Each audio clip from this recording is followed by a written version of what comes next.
جی ہاتھ والی ہے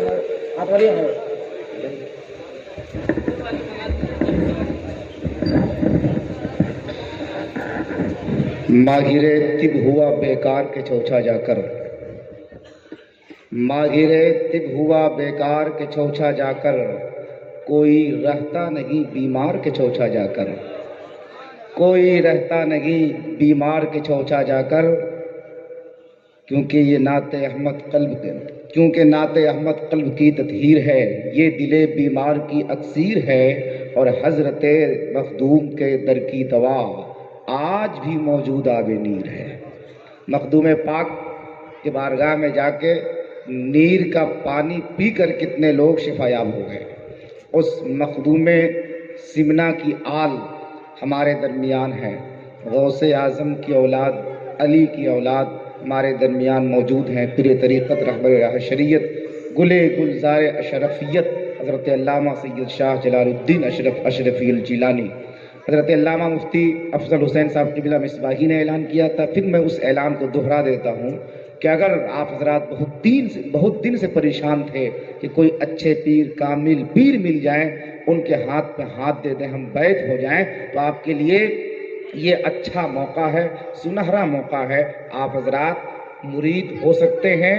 اور آج اگر آپ مرید نہیں ہو پا رہے ہیں تو آج آپ مکمل طریقے سے حضرت کو دیکھیے اور سوچئے، تیار ہوجئے۔ کل انشاءاللہ پھر نئی بستی قبر پاڑا، جہاں پہ خانقاہ اشرفیہ بھی مکمل ہے موجود، وہاں پہ تلک الغوث الورا کانفرنس کا انعقاد ہوگا، جس میں حضرت بھی ہوں گے اور حضرت کے صاحبزادے بھی ہوں گے، دیگر علماء کرام، شعراء اعظام بھی ہوں گے۔ لہٰذا میں یہ اعلان بھی کر دیتا ہوں کہ کل کے جلسے میں بھی آپ حضرات تشریف لائیں، اور ساتھ ہی ساتھ میں حضرت کے حوالے مائک کرنے جا رہا ہوں۔ وقت کو ضائع کرنا اچھی بات نہیں ہے، پورا مجمع ایک آواز میں نعرہ بلند کر لیجئے، نعرہ تکبیر، نعرہ رسالت، غوث الورا کانفرنس، فیضان مخدوم سمنا، فیضان اشرف الاولیاء، نعرہ تکبیر، نعرہ رسالت۔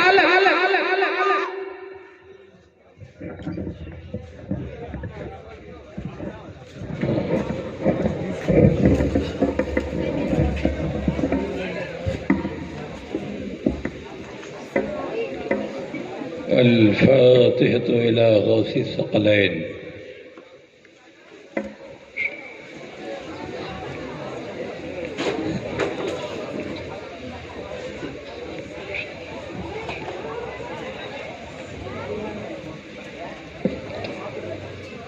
سرورا شاہ کریمہ دستگیر اشرفا،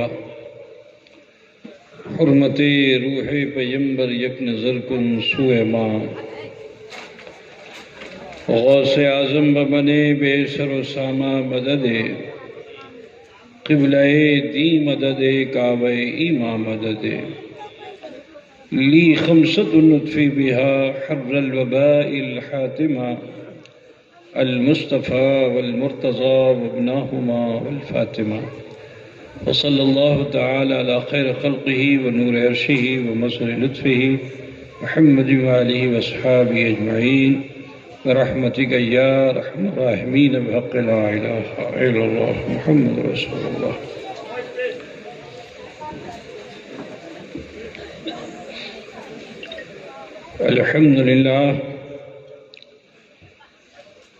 الحمد لله رب العالمين، والعاقبة للمتقين، والصلاة والسلام على سيد المرسلين وعلى آله الطيبين الطاهرين، أما بعد، فأعوذ بالله من الشيطان الرجيم، بسم الله الرحمن الرحيم، إن الصفا والمروة من شعائر الله، صدق الله مولانا العظيم، وبلغنا رسوله النبي الأمي الكريم، ونحن على ذلك لمن الشاهدين والشاكرين والحمد لله رب العالمين.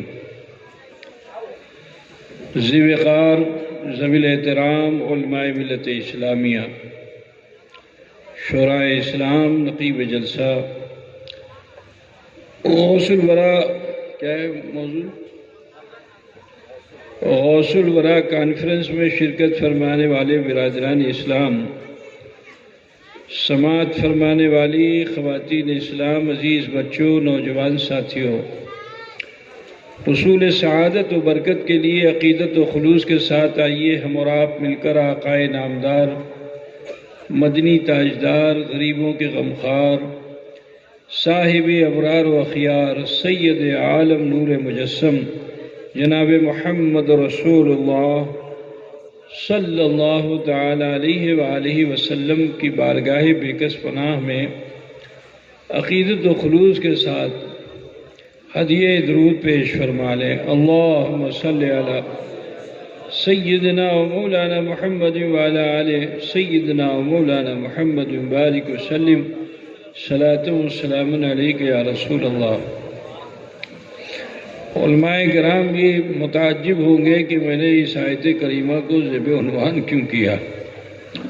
بقرعید کے موقع پر اس موضوع پر جو ہے خطاب ہوتا ہے، اور یہ ربیع الثانی ہے، اور اس مہینے میں اس آیت کریمہ پر کیا روشنی ڈالنا چاہتے ہیں یہ علماء کرام کے ذہن و دل پر یقینی طور پر ایک سوالیہ نشان ہوگا. بہرحال میں اپنی فکر کو پیش کرنا چاہتا ہوں، اگر آپ اجازت دیں تو. کیا بھائی سنیں گے آپ لوگ؟ موڈ ہے؟ اور نہ خطاب ہو چکا، بہت مکمل، مدلل، مفصل خطاب ہو چکا ہے.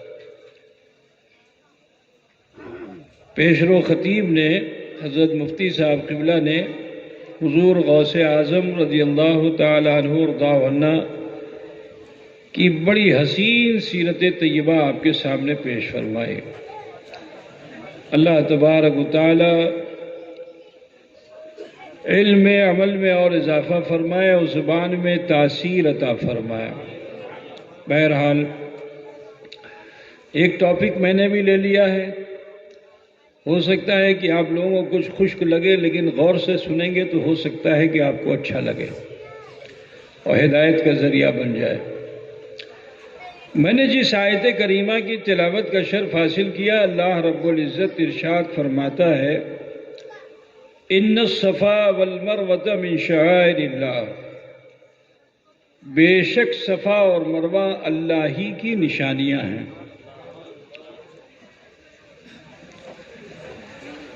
جب صفا و مروہ کی تاریخ کو ہم دیکھتے ہیں اور صفا و مروہ کو دیکھتے ہیں تو حیرت ہوتی ہے، کیونکہ صفا و مروہ کوئی بہت بلند قامت پہاڑ نہیں ہے، دو چھوٹی چھوٹی پہاڑیاں ہیں. اور اللہ کی ذات تو بہت بلند و بالا ہے. اللہ تبارک و تعالی بلند ہے اور بلندی کو پسند فرماتا ہے. اللہ تعالیٰ بلند ہے، بلندی کو پسند فرماتا ہے. اور وہ پہاڑیاں، وہاں کوئی حسن و جمال بھی ظاہری طور پر نظر نہیں آتا، تو اللہ تعالیٰ نے اسے کیوں اپنی نشانی بنایا؟ اللہ کی دوسری صفت ہے کہ وہ جمیل ہے اور جمال کو پسند فرماتا ہے، سندرتا کو پسند فرماتا ہے. تو ہمارے ملک میں ہمالیہ پہاڑ بھی تھا اور وادی کشمیر بھی تھی، اسی کو اللہ اپنی نشانی بنا لیتا، اور ورنہ کوہ طور کو اپنی نشانی بنا لیتا. لیکن اس صفا اور مروہ کو اللہ نے اپنی نشانی کیوں بنایا؟ تو جب تاریخ کے آئینے میں ہم جھانکتے ہیں تو پتہ یہ چلتا ہے کہ یہ زمین جس کو اللہ تعالیٰ نے تخلیق فرمایا، قرآن سے بھی ہمیں پتہ چلتا ہے کہ زمین حرکت کر رہی تھی، زلزلے میں تھی. تو اللہ تعالیٰ نے پہاڑ کو مثل کیل نصب فرما کر اس زمین کو مسطح کیا، ساکت کیا. اور پھر آپ جانتے ہیں کہ اس رب العالمین نے اس زمین پر حضرت آدم علیہ نبینا علیہ تحیۃ وثنا کو خلت کا تاج عطا فرما کر مبعوث فرمایا. حضرت آدم علیہ نبینا علیہ تحیۃ وثنا جب جنت سے اس دنیا کی طرف چلے تو ہندوستان کے ایک بلند پہاڑ پر، اس کا نام سرندیپ ہے، وہاں آپ کا قدم پڑا. اور پھر تلاش و جستجو ہے بیوی سے ملنے کی، تو سفر فرماتے چلے جا رہے ہیں، حتیٰ کہ ہندوستان کی زمین پہ بھی قدم رکھا حضرت آدم نے، اور عراق ایران سے گزرتے ہوئے اس مقام پہ پہنچے جہاں جبل رحمت ہے، عرفات کا میدان ہے. آدم علیہ نبینا علیہ تحیۃ وثنا جب عرفات کے میدان میں پہنچے اس پہاڑ پر، تو یہاں سے لے کے اس پہاڑ تک آنے میں 350 سال کا عرصہ گزر گیا. اور ایک ہی آرزو تھی، اللہ بیوی سے ملا دے، بیوی سے ملا دے، بیوی سے ملا دے. نبی کی دعا قبول نہیں ہو رہی. تو آپ جانتے ہیں اس مقام پہ حضرت آدم علیہ السلام نے خیال کیا میری دعا قبول کیوں نہیں ہوتی ہے. تو اپنی زندگی پر جب انہوں نے نظر ڈالی تو دیکھتے کیا ہیں کہ اللہ تعالیٰ نے فرشتوں کو ان کی پشت پر سجدہ ریز ہونے کا حکم دیا تھا. آدم علیہ السلام نے جب آرزو اور تمنا کی تو رب تعالیٰ نے انہیں سب سے پہلے اپنے نام کے ساتھ نام محمد کو ظاہر فرمایا. آپ نے اس کی زیارت کی، جنت میں گئے تھے، وہاں بھی یہی حال، اللہ کا جہاں نام وہی محمد رسول اللہ کا نام. اب یہ خیال کیا کہ دعائیں قبول اسی وقت ہوں گی کہ جب وسیلہ جناب محمد رسول اللہ کا لیا جائے. تو آپ نے رب کی بارگاہ میں عرضی لگائی کہ پروردگارہ میں نے اپنے ناخنوں کو صاف کر لیا ہے، اے رب کائنات ان ناخنوں پہ تصویر محمد کو اتار دے.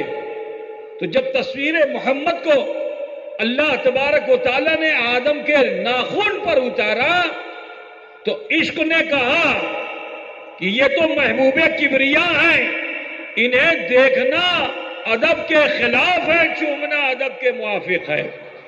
جیسے ہی چوما دعا قبول ہو گئی، حضرت حوا پشت پر مل گئی، ملاقات ہو گئی. اب جب دونوں کی ملاقات ہوئی تو دیکھتے کیا ہیں کہ حیا دامن گیر ہوئی.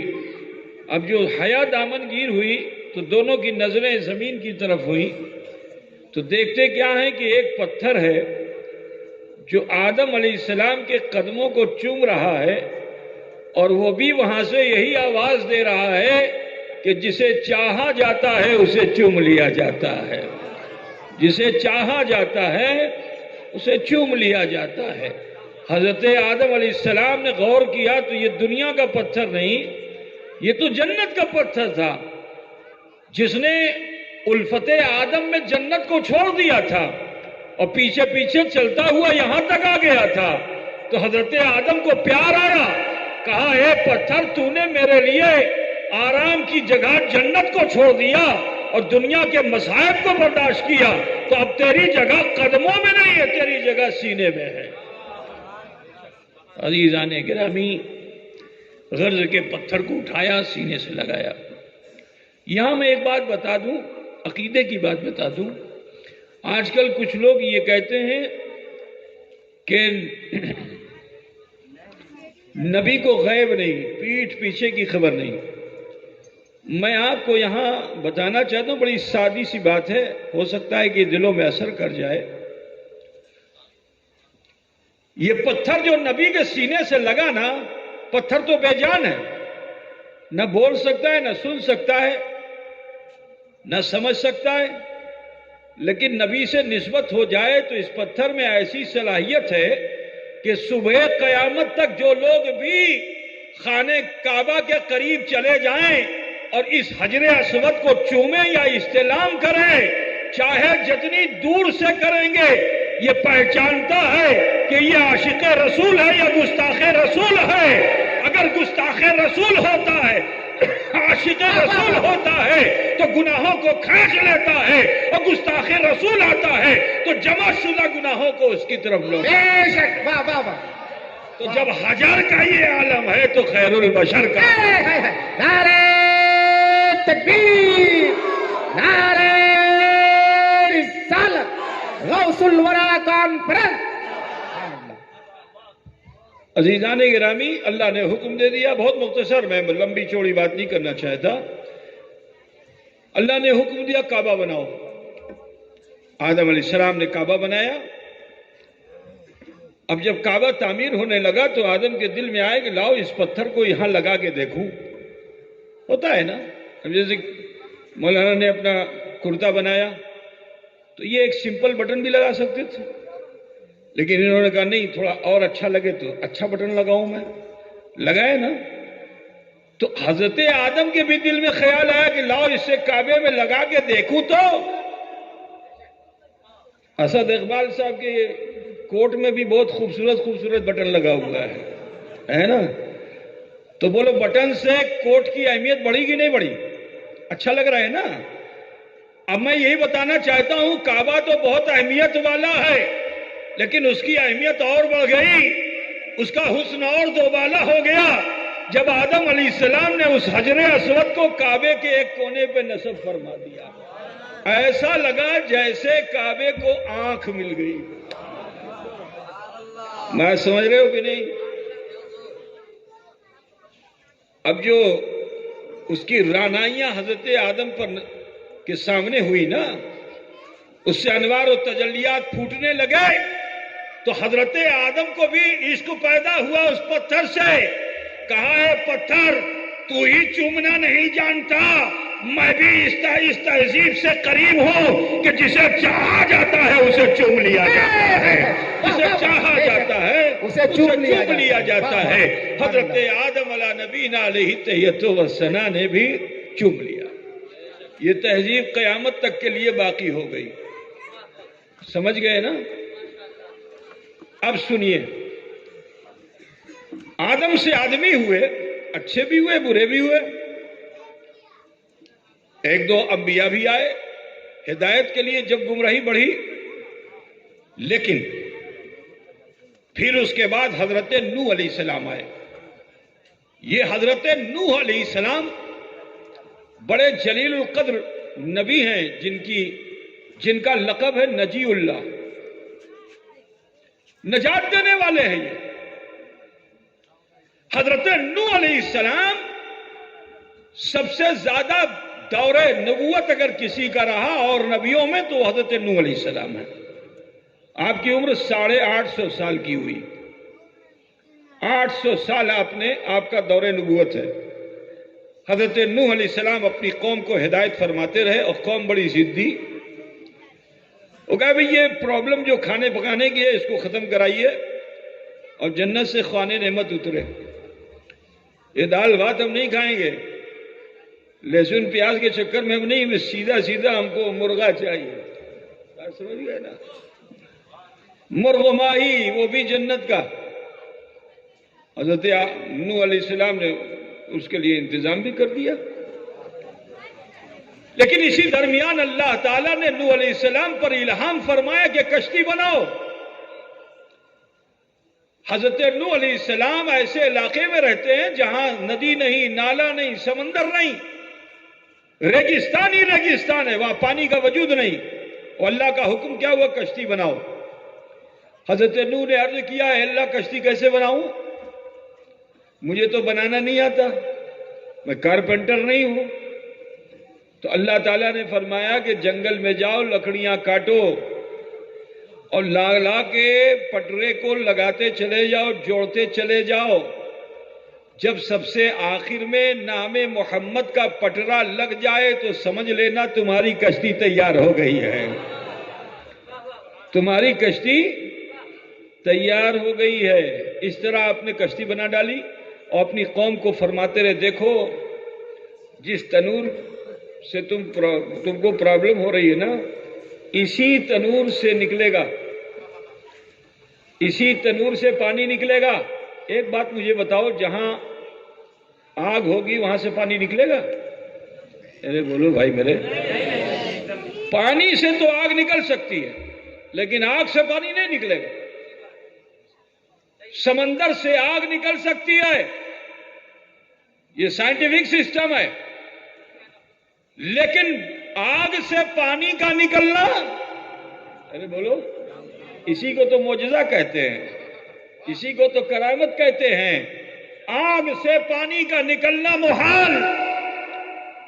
قوم نے کہا یہ کیسے ہو سکتا ہے، آگ سے پانی نکلے گا؟ تنور سمجھتے کہ نہیں آپ لوگ؟ جس میں موٹی موٹی روٹیاں پکتی ہیں، کیا بولتے ہیں؟ تندور ہی نہ بولتے نا، وہ گول سا ہوتا ہے، اندر اس میں لگاتا ہے، وہ یہاں بنتا ہے کہ نہیں؟ جانتے نا آپ لوگ؟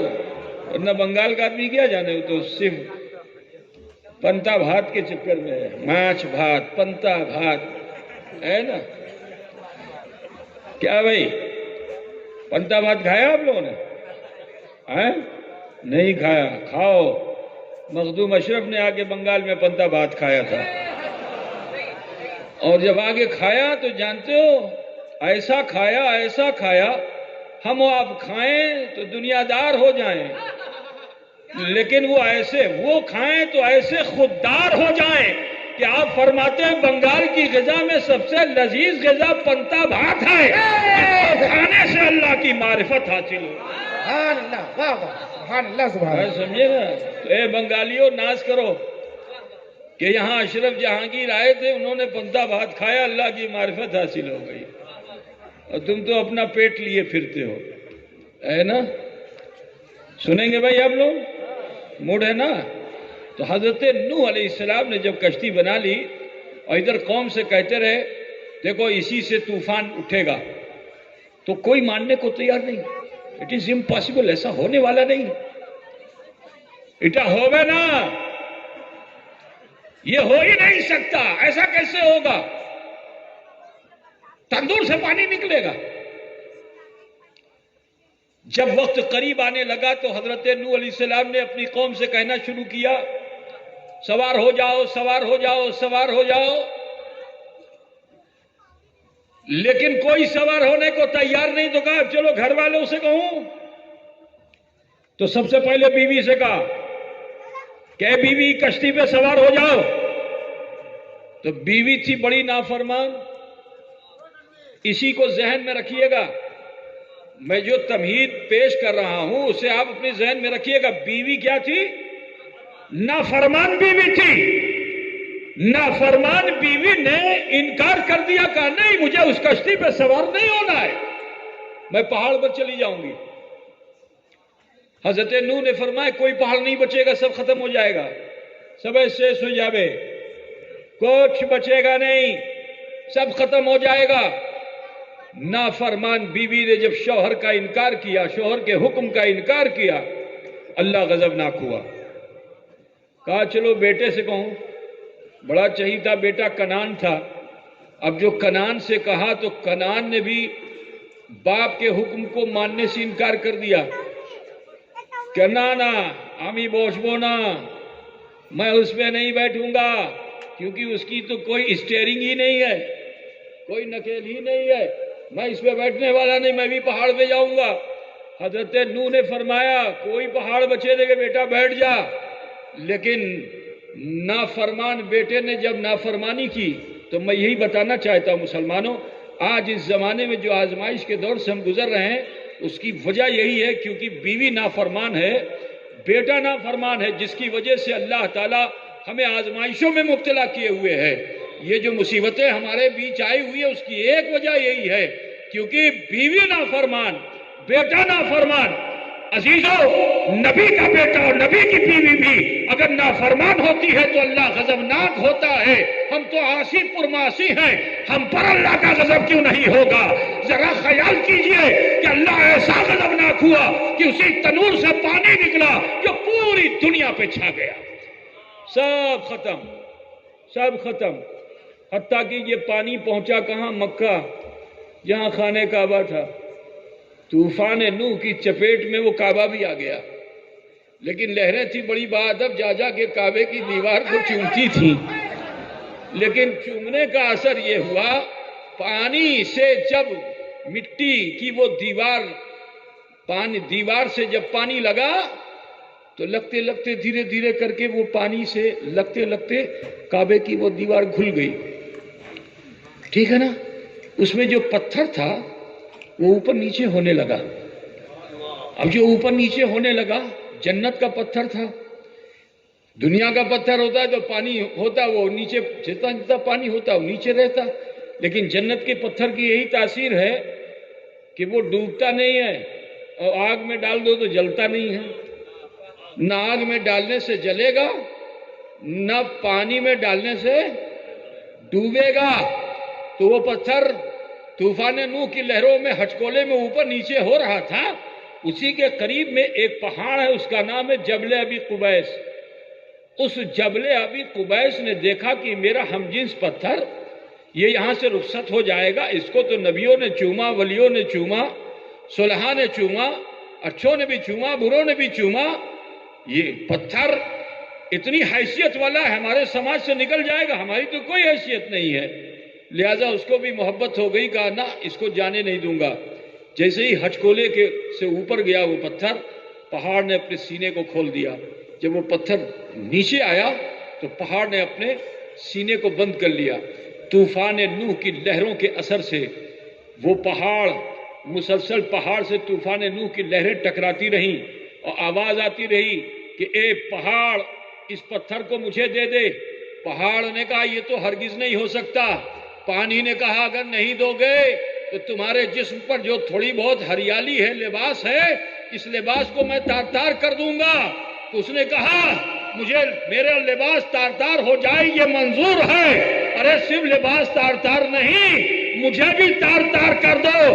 مرنا منظور ہے لیکن جس سے محبت کی ہے وہ دل میں آ گیا، اب وہ دل سے نکلے یہ منظور نہیں۔ تو جانتے ہو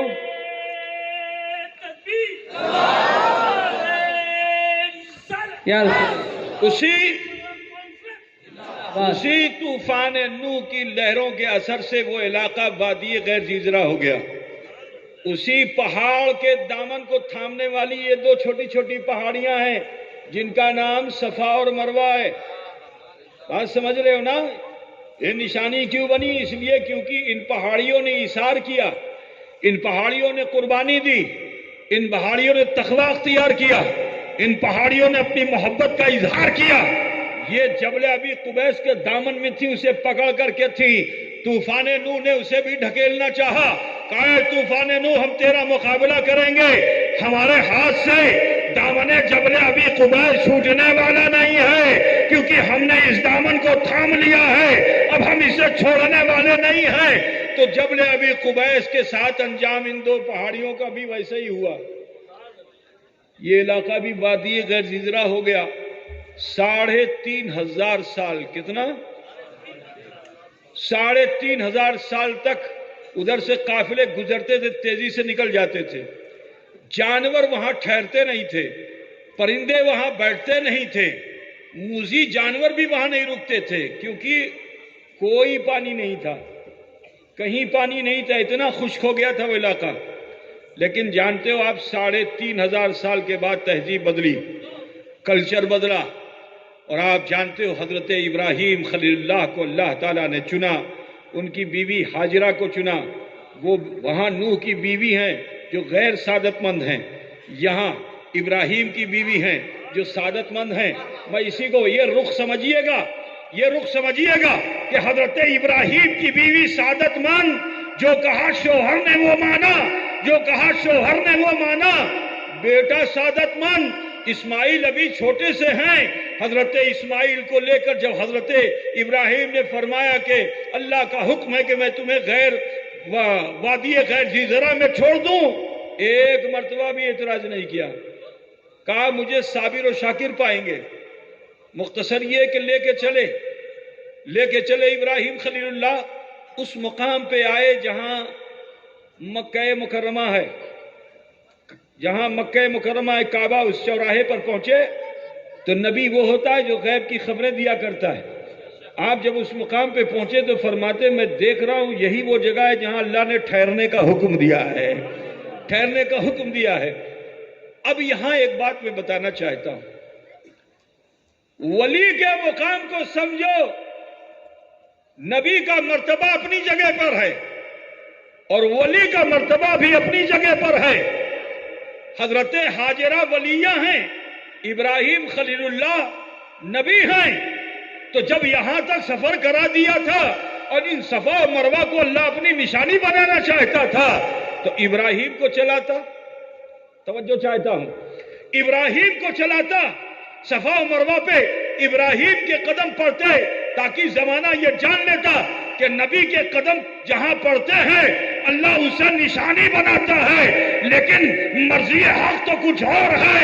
اللہ یہ چاہتا ہے کہ نبی کا قدم جہاں پڑے میں اسے نشان بنا دوں اور ولی کا قدم جہاں پڑے میں اسے نشانی بنا دوں۔